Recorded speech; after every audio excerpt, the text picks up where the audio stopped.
Menjelang Pilkada serentak 2027 di sejumlah daerah terjadi beberapa permasalahan, salah satunya di Desa Silo, Kabupaten Jember, di mana panitia pengisian keanggotaan BBD itu juga mencalonkan diri untuk menjadi calon anggota BBD. Nah, kalau menurut saya, sesuai dengan PP nomor 16 tahun 2026 tentang desa, pemilihan calon anggota BBD itu kan harus dilakukan secara demokratis. Artinya itu tidak ada intervensi. Nah, kalau panitia pengisian keanggotaan BBD ini juga mencalonkan menjadi calon anggota BBD, maka di sini sudah pasti itu tidak demokratis dan pasti ada intervensi. Nah, ini satu poin. Poin yang kedua, kita lihat dari proses pembentukan dari panitia pemilihan anggota BBD.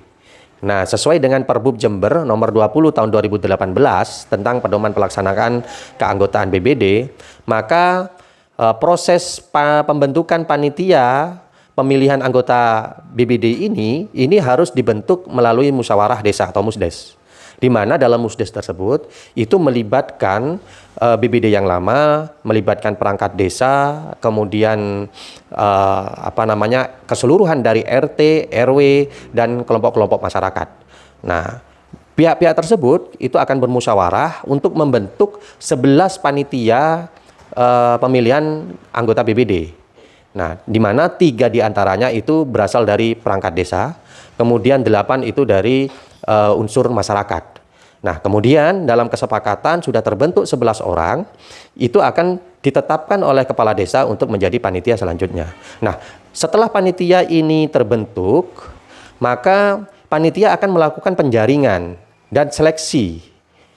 Gitu. Nah, dalam proses penjaringan, kalau ketika itu panitia itu juga mencalonkan menjadi anggota BBD, harusnya itu langsung ditolak.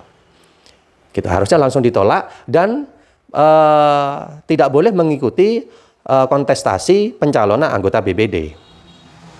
Namun demikian, jika indikasinya ada intervensi oleh pihak tertentu, sehingga calon anggota BBD ini yang dari panitia tersebut itu akhirnya masuk menjadi calon dan ditetapkan menjadi calon anggota BBD, kemudian ini tetap dilaksanakan, maka yang harus dilakukan yang pertama, harus ada intervensi dari perangkat yang lebih tinggi, yakni dari pengawas kecamatan. Nah, kalau dari pengawas kecamatan ini tidak bisa menghandle permasalahan ini, maka permasalahan akan kita naikkan ke Dinas Pemberdayaan Masyarakat Desa. Nah, terakhir nanti ke Bupati. Begini, kalau pencalonan anggota BBD ini tetap jalan, tembus ke kecamatan, tembus ke Dinas Pemberdayaan Masyarakat Desa, tembus, terakhir itu decision maker-nya itu ada di Bupati. Karena nanti yang menetapkan ini menjadi anggota dari BBD itu adalah Bupati. Nah, harapannya nanti ketika ini masih terjadi masalah di masyarakat, maka Bupati tidak menetapkan yang bersangkutan menjadi anggota BBD.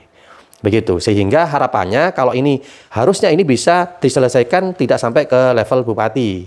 Gitu, sehingga kalau misalkan ini tetap menjadi permasalahan, itu bisa juga solusinya adalah dibentuk panitia baru, sehingga panitia yang lama itu digugurkan dan dibentuk kembali melalui musdes pembentukan panitia baru untuk menentukan sebagai panitia pemilihan calon BBD.